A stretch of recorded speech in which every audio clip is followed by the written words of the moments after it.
There are silences we carry like stones, quiet, heavy truths about who we are when no one is watching. For some, the greatest ache isn't being alone, it's being with others and still feeling unseen. There is a kind of sorrow that doesn't cry. It lingers behind a polite smile, in the pauses between words, in the desperate attempt to be enough for love. This is the ache of not belonging, of not feeling lovable as we are, not because we are broken, but because we have learned to hide. At some point in life, many of us begin to wear a mask, not out of deception but out of longing, the longing to be accepted, to be embraced, to feel safe in a world that taught us that truth is too raw, too much, too inconvenient. This mask, what Jung called the persona, becomes a necessary costume for survival. We wear it at work, in friendships, even in love. And with time, we forget where the mask ends and where we begin. The tragedy is not just that we hide from others.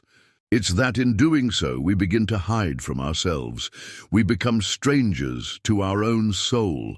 A socially acceptable self emerges, polished and rehearsed, but underneath, the soul aches for authenticity. It aches to be seen in its totality, with its light and with its darkness.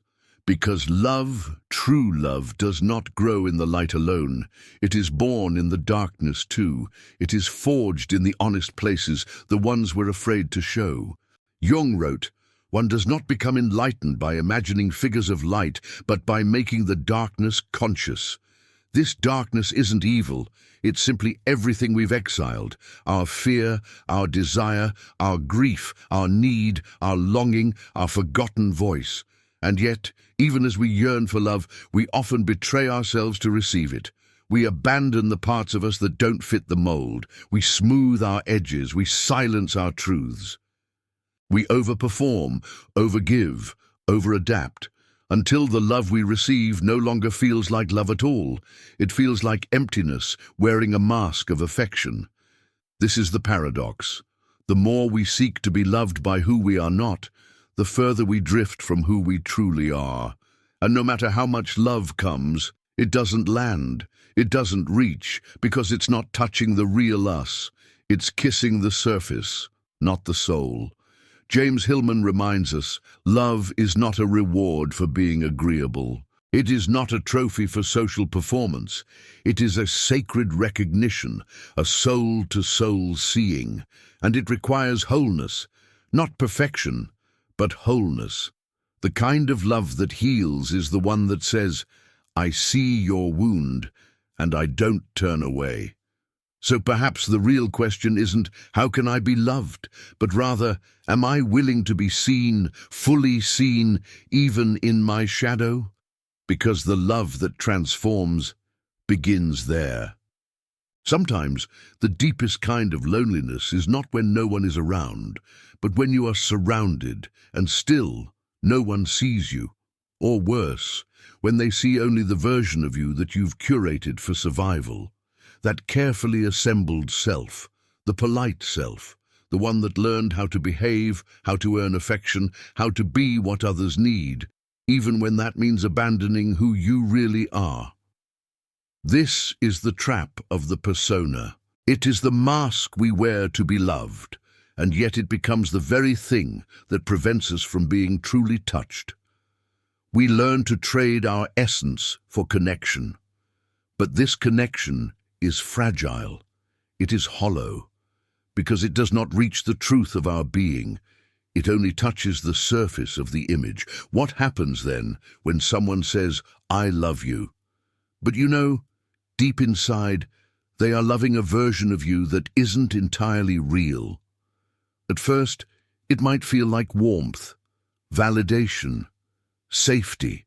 But slowly, quietly, a hollow ache begins to grow, because the part of you that was never revealed also never got to receive love. It remains in exile, unseen, starving. There is a particular grief in being loved for the mask. It's a love that never quite reaches your bones. It floats above your skin, but never settles into the core, because deep down, a part of you knows, If they saw what I hide, they might leave. They might turn away. And so, the love you long for becomes the very thing you fear. You want closeness, but you flinch from being known. Jung once said, "We all wear masks, and the time comes when we cannot remove them without removing some of our own skin." This is not just poetic, it's brutally true. When we've worn the mask for too long, it fuses with our identity. Peeling it back feels like a death, but in truth, it is a rebirth. Painful, yes, but honest. And honesty is the birthplace of intimacy. The truth is this: being loved for a mask is not love, it's performance. It's an applause that dies down the moment you stop pretending. It's a conditional affection built on unsustainable effort.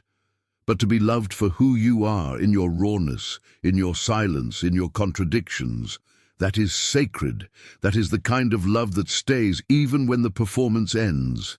So if you feel empty, if your relationships feel close but not real, if you catch yourself thinking they wouldn't love me if they really knew, pause, breathe. There might still be a mask between you and the world, and underneath that mask is someone deeply worthy of being seen. There are moments in life when love doesn't feel like warmth. It feels like danger, like exposure, like a risk you're not sure you can survive. And often, this fear doesn't begin in adulthood. It begins in the quiet, forgotten corners of childhood, when a glance was withheld, when a need was unmet, when love felt conditional or confusing or absent. In these early wounds, the orphan archetype is born, not necessarily from literal abandonment, but from emotional invisibility, from the child who cried and wasn't heard, from the one who learned to shrink to avoid conflict, from the soul who internalized a message it could not yet understand. I am not lovable as I am. The orphan doesn't always appear as sadness.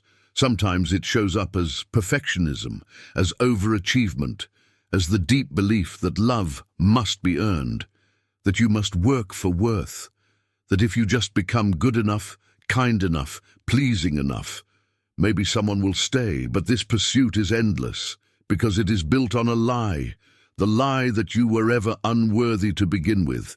And so we carry this archetype into adulthood. It lives in our relationships. It whispers when someone gets too close.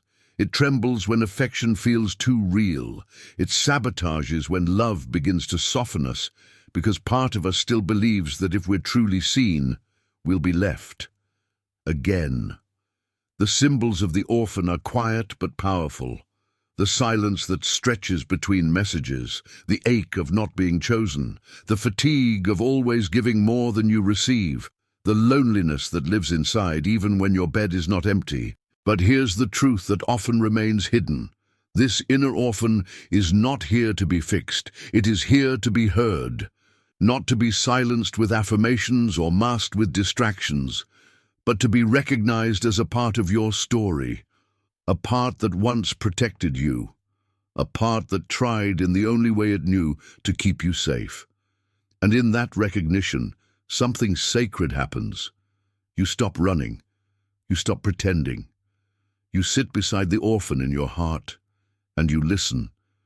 You do not rush to heal. You simply offer presence, because sometimes love begins not with another person, but with the moment you stop abandoning yourself. There is a strange ache in longing for something, and flinching when it arrives. A contradiction that doesn't make sense on the surface, but is deeply true in the soul. The more we desire love, the more we fear what it will touch. Because real love is not soft. It is not always sweet. Real love sees. And to be seen is to feel exposed. Many people say they want intimacy. They say they want connection. But when love reaches too close, something within them panics. They pull away, they find fault, they sabotage, criticize, withdraw, and then they wonder why love never stays. But what if the reason love doesn't stay is because part of you doesn't let it in? This is the shadow of love, the part of the psyche that, out of protection, learned to keep love at a distance. Not because it didn't matter, but because it mattered too much. The closer love comes, the closer it gets to the places we've buried, the wounds we haven't touched in years, the voices that say, "You're not good enough, you'll be hurt again, you don't deserve this." And so love becomes threatening, not because it is harmful, but because it asks for truth, because it mirrors back the parts of us that don't yet feel lovable. And the tragedy is this: we begin to repel the very thing we are starving for. Jung taught us that the shadow is not just what is dark, but what has been exiled. And that includes our capacity to love, to receive love, to trust love. When we repress vulnerability, when we silence our needs, when we perform instead of reveal, we bury not only pain, but possibility. Love, real love, demands presence, not performance. It calls for courage. The courage to be messy, to be afraid, to be honest. And that level of intimacy can awaken old traumas. It can feel like danger, even when it's safe. That's the paradox. Sometimes healing feels like breaking, because what it breaks is the wall you built around your heart. But if you've pushed love away, if you've run from those who saw too much, it doesn't mean you're broken. It means you were trying to protect something sacred. And now, maybe, that part of you is ready to be seen, not managed, not silenced, but honored. Because the love you seek may only become possible when you stop hiding from yourself. There is a pattern that repeats itself like a quiet echo in the soul. You meet someone, you feel hope, you open just enough to believe, and then something shifts, a withdrawal, a tension, a sudden fear. And before you can understand what's happening, the relationship crumbles, or you find yourself pushing it away. Again. This isn't because you don't want love. It's because something deeper, older, doesn't believe you deserve it. Buried beneath layers of defense, many carry what Jungian psychology recognizes as a complex, a constellation of emotion, memory, belief, and identity that shapes how we move through life. And one of the most painful of these is the complex of worthlessness. It's not just a thought, it's a story etched into the nervous system, a memory that says, "You are too much," or "You are not enough." A quiet sentence that repeats, "Something in you is wrong." And so, without realizing, you begin to repeat relationships that echo this wound. You're drawn to what feels familiar, even if it hurts. You stay where you are unseen. You try harder. You shrink. You overcompensate. And when someone finally sees you, truly sees you, it feels unbearable, because it doesn't match the narrative you've carried your whole life. It's important to understand the psyche isn't trying to punish you. It's trying to resolve something. It's trying to replay a scene where this time maybe the outcome will change. This is not weakness. It is an attempt, however painful, to make meaning from your suffering. James Hillman said the symptom is the soul's way of speaking. And sometimes these sabotaging patterns are not signs of failure. They are the voice of the inner child, still waiting to be chosen, still waiting to be held, still hoping someone will say, "You were never wrong for feeling what you felt." But here's the quiet truth. No one can rewrite this story for you. It must begin inside, with the radical act of noticing the pattern, not to judge it, but to listen to it, to see how often you recreate your own rejection just to confirm a belief you were never meant to carry. Because your worth was never supposed to be earned. It was always there, buried, waiting. And the moment you stop proving and start remembering is the moment the story begins to change. There is a room inside of you that no one has entered, a place where the most fragile parts of your being are kept, not out of shame, but out of protection. This is where your forgotten desires live, where your hidden fears sleep, where the version of you that was once told, "You're too much," or "You're not enough," still waits, not to be erased, but to be welcomed. We all carry parts of ourselves that we've exiled, aspects of our soul that didn't fit the narrative we were taught to live. The child who cried too loudly, the teenager who loved too deeply, the adult who feels too much, asks too much, needs too much. These pieces are not flaws, they are fragments of a self that once reached for connection and didn't find it. But what if healing begins not with fixing, but with integration? What if the path back to wholeness isn't about becoming someone new, but about making space for who you've always been, especially the parts that have been hidden? One way to begin is through symbolic ritual, not as a performance, but as a sacred conversation with the unconscious. For example, take a piece of paper and write a letter from your shadow, the part of you that feels unwanted, unworthy, unseen. Let it speak freely. Let it say what it's never said. And when it's done, read it, not to analyze, but to honor, or try the mirror. Look into your own eyes and say slowly, "I see your pain, and still you are worthy of love." Not to convince yourself, but to feel what it's like to be witnessed by you.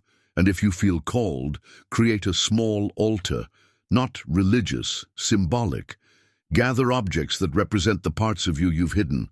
A photo, a torn letter, a stone, a dried flower. Let this altar become a space where no part of you is unwelcome, a space where the soul can breathe without apology. Because integration isn't about perfection, it's about belonging. It's about letting the pieces of you, light and shadow, stand in the same room without fear. That's when love becomes possible. That's when the soul begins to trust again. And maybe, just maybe, that's when you begin to come home. So many people spend their lives chasing love like a finish line, as if it was something to be earned, proven, achieved, as if only after becoming better, more calm, more beautiful, more successful, more spiritual, they would finally deserve the tenderness they long for. But this is the illusion, the belief that love is something you qualify for, that to be loved, you must first become lovable. What no one says loudly enough is that this striving is the very thing that keeps you disconnected from yourself. You try to earn your own acceptance by polishing the parts that others applaud, but the more you try to perform for love, the further you drift from your center. And that distance, that quiet, aching distance between your truth and your performance, is what makes love feel unreachable. The mistake isn't in wanting to be loved. It's in believing that love is a reward, that it must be deserved, that you must reach some invisible standard before you're allowed to rest in your own presence. But love, in its essence, is not moral. It's not transactional. It's relational. It doesn't arrive because you became worthy. It arrives when you become real. Jung wrote, "The privilege of a lifetime is to become who you truly are." And yet, so many trade this privilege for acceptance. They adapt, shapeshift, strive, and in doing so, lose the very self that love was meant to find. Real self-love doesn't begin in perfection. It begins in honesty. It begins when you sit with the parts of you that feel unlovable, not to change them, but to listen, to say, "You don't need to impress me, you're already enough." This isn't an idea, it's a practice, a daily remembering that you are not here to meet expectations. You are here to inhabit your truth, and from that place, love is not something you chase. It is something you allow. Because when you stop trying to be lovable, you begin to understand you always were. In Greek mythology, there is a figure named Chiron, a wise centaur, a healer, a teacher of gods, and yet he carried a wound that never closed, a pain that no magic could erase. For centuries he walked the world with this wound, not as a sign of weakness, but as the very source of his wisdom. This is the paradox of Chiron, the healer who could not heal himself, and yet it is precisely this wound, this place of perpetual ache, that made him capable of deep compassion. He knew pain intimately, He didn't study it, he lived it, and because of that, he could meet others in theirs. There is a chiron in all of us, a part that has suffered perhaps in silence, a part that doesn't get fixed but gets integrated, a pain that, though it may never vanish, transforms into a kind of knowing, a kind of presence, a kind of sacred tenderness that only those who have suffered can carry. So many of us try to run from our wounds. We numb them, hide them, project them onto others. And in doing so, we create a cycle. We see rejection where there is love. We create distance where there could be closeness. Not because we are broken, but because we have not yet sat with the wound and asked, "What are you trying to teach me?" Jung often spoke of projection as a shadow in motion. What we don't embrace within, we cast outward. And so the pain we avoid becomes the lens through which we see the world. But when we pause, when we turn inward instead of away, something sacred opens. James Hillman once wrote, "The love of the soul begins where the illusion of perfection ends."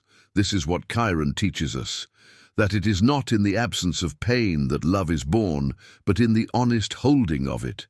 When we stop pretending to be untouched, we begin to truly touch. Your wound does not disqualify you from love. It prepares you for it. It softens your armor. It breaks open the part of you that can feel not just for others, but with them. Because maybe your greatest tenderness lives in the very place you once tried to hide. Somewhere along the way, we were taught to chase love outside of ourselves, to search for it in eyes that often could not see us, in arms that opened conditionally, in words that felt warm but never quite safe. But the journey of the soul is not one of chasing. It is one of returning to the self, to the part of you that was never lost, only silenced, to the essence that never stopped being worthy, only forgot how to be seen. Because love, real love, doesn't begin when someone else finally chooses you. It begins the moment you choose yourself, when you no longer apologize for the softness in your voice, when you no longer shrink the ache in your chest, when you look into the mirror and, instead of judgment, you offer gentleness. This is the threshold, the place where the soul says, "I no longer need to become someone else to be held." And this is where love begins, not as performance, but as presence. Jung reminds us, until you make the unconscious conscious, it will direct your life, and you will call it fate. And that includes your relationships. That includes the way you love, and the way you allow yourself to be loved. That includes every moment you felt unseen and wondered if something was wrong with you. But perhaps what you believe is the reason no one stays is actually the very thing that makes you profoundly worthy of staying. Perhaps the shadow you've hidden is not the obstacle to love, but the key to it. James Hillman wrote, "Your symptoms are your soul's way of speaking, so listen to the silence, to the ache, to the anger, the longing, the shame. Not to fix, not to judge, but to understand. Because in that understanding, rejection can become revelation. You are not broken. You are becoming, not falling apart, but unfolding. And everything you thought disqualified you from love might just be what makes your love the most honest thing you'll ever offer. So rest, breathe, come home. The part of you that you thought no one could love is waiting for you to say, "I see you, and I'm not going anywhere."